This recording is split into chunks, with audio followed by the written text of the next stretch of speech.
بسم اللہ الرحمن الرحیم۔ گرامی المرتبت ناظرین و سامعین، موجودہ زمانے میں جس بھی انسان سے ملا جائے تقریباً ہر انسان پریشان نظر آتا ہے۔ کوئی بے روزگاری کی وجہ سے پریشان ہے، کوئی اولاد نہ ہونے کی وجہ سے پریشان ہے، کوئی رزق کی کمی کی وجہ سے پریشان ہے، کوئی مصیبتوں میں مبتلا ہے تو کوئی کاشت سالی میں مبتلا ہے، کسی کے فصلوں کی کاشت میں کمی واقع ہو رہی ہے، ہر طرف نقصان ہی نقصان ہے۔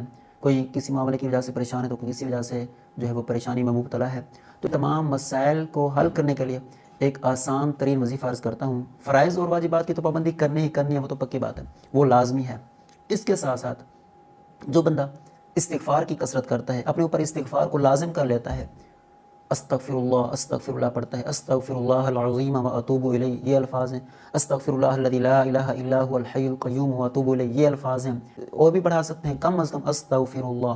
جو ان الفاظ کی کثرت کرتا ہے، اپنے اوپر استغفار کو لازم کر لیتا ہے، اللہ تبارک و تعالیٰ اسے ایسی برکتوں سے نوازتا ہے کہ اس میں مغفرت کی بشارت بھی ہے، اس میں وہ اولاد کی بھی بشارت ہے، اس میں پھلوں کی وہ پیداوار اس میں اضافے کی بھی بشارت ہے، اور اس میں قحط سالی سے نجات کی بھی بشارت ہے، اور اس کے دیگر دینی اور دنیاوی فوائد حاصل ہوتے ہیں۔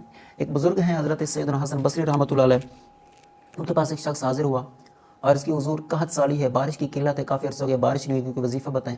آپ نے فرمایا استغفار کیا کرو۔ ایک اور آدمی آیا، اس نے کہا حضور غربت ہے، تنگ دستی ہے، مفلسی ہے، اس کا کوئی وظیفہ بتائیں۔ آپ نے فرمایا استغفار کیا کرو۔ ایک اور آدمی آیا، کہتا حضور بے اولاد ہوں، فرمایا استغفار کیا کرو۔ ایک اور آدمی آیا، کہنے لگا حضور پیداوار میں کمی ہوتی ہے، اس کو بھی فرمایا استغفار کیا کرو۔ ایک صاحب ساتھ بیٹھے ہوئے تھے، عرض کی حضور یہ کیا؟ مختلف شکایات لے کر آئے، سب کو ایک ہی علاج بتایا، اور سوال کرنے کا حق بنتا ہے۔ ڈاکٹر کوئی بیٹھا ہو اور کوئی مختلف قسم کے مریض آ رہے ہوں، ڈاکٹر ایک ہی علاج سب کو بتا رہا ہو، سوال تو بنتا ہے۔ اس کو حضور جو بھی آتا ہے آپ نے اس کو استغفار کا کہا۔ آپ نے قرآن پاک کی آیات پڑھی جو 29ویں پارہ سورہ نوح کی آیت نمبر 10، 11، 12 میں ہے، استغفروا ربکم، تم اپنے رب کی بارگاہ میں استغفار کرو، انہ کان غفارا، بے شک وہ بخشنے والا ہے۔ آگے جو بندہ استغفار کی کثرت کرتا ہے، اللہ کی بارگاہ میں استغفار کرتا ہے، اس کو کیا کیا فوائد ملتے ہیں؟ فرمایا یرسل السماء علیکم مدرارا، وہ تم پر آسمان سے موسلا دھار بارش نازل فرمائے گا، ویمددکم باموال وبنین، اموال کے ساتھ بھی تمہاری مدد کرے گا اور بیٹوں کے ساتھ، اولاد کے ساتھ بھی تمہاری مدد کرے گا، وَيَجْعَلْ لَكُمْ جَنَّاتٍ وَيَجْعَلْ لَكُمْ أَنْهَارًا، اور تمہارے لیے باغات کو بھی پیدا فرما دے گا، تمہارے لیے نہروں کو بھی جاری فرما دے گا۔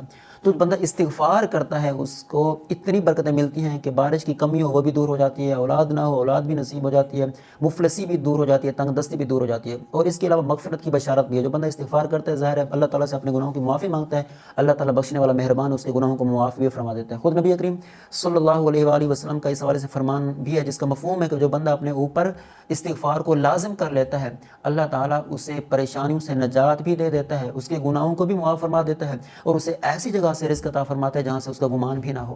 اور بندہ جو رزق میں اضافہ چاہتا ہے، پریشانیوں کا حل چاہتا ہے، ایک تو فرائض و واجبات کی پابندی، آسان ترین وظیفہ میں نے عرض کیا ہے استغفار۔ اب اس کی کثرت سے کیا مراد ہے؟ جتنا زیادہ ہو سکے، ورنہ کم از کم ایک دن میں 70 بار تو ہونا چاہیے۔ خود نبی پاک علیہ الصلوۃ والسلام کے حوالے سے 70 کی بھی روایت موجود ہے، اور 100 کی روایت بھی موجود ہے کہ ایک دن میں بندہ 100 بار تو استغفار کم از کم کر لے۔ اگر 100 بار نہیں ہو سکتا 70 بار تو لازمی ہی کر لینا چاہیے، انشاءاللہ اس کی دینی برکتیں بھی ملے گی، دنیاوی برکتیں بھی ملے گی، انشاءاللہ اخروی برکتیں بھی ملے گی۔ اور اس کے ساتھ ساتھ جو بندہ رزق میں اضافہ چاہتا ہے، پریشانیوں کا حل چاہتا ہے، اس کو چاہیے تقوی اختیار کرے، پرہیزگاری اختیار کرے، مطلب اللہ تعالیٰ سے ڈرے، نیک کام کرے، گناہوں سے بچے، پھر انشاءاللہ اس کی رزق میں برکت ہی برکت ہوگی۔ اس کا ذکر بھی قرآن پاک میں ہے، 28واں پارہ سورۃ طلاق ہے، اس میں فرمایا وَمَن يَتَّقِ اللَّهَ يَجْعَلْ لَهُ مَخْرَجًا، جو اللہ تعالیٰ سے ڈرتا ہے اللہ تعالیٰ اس کے لیے راستے بنا دیتا ہے، وَيَرْزُقْهُ مِنْ حَيْثُ لَا يَحْتَسِبْ، اسے ایسی جگہ سے رزق عطا فرماتا ہے کہ جہاں سے اس کا گمان بھی نہیں ہوتا۔ تھوڑا آگے وہ کچھ آیات کے بعد فرمایا وَمَن يَتَّقِ اللَّهَ يَجْعَلْ لَهُ مِنْ أَمْرِهِ يُسْرًا،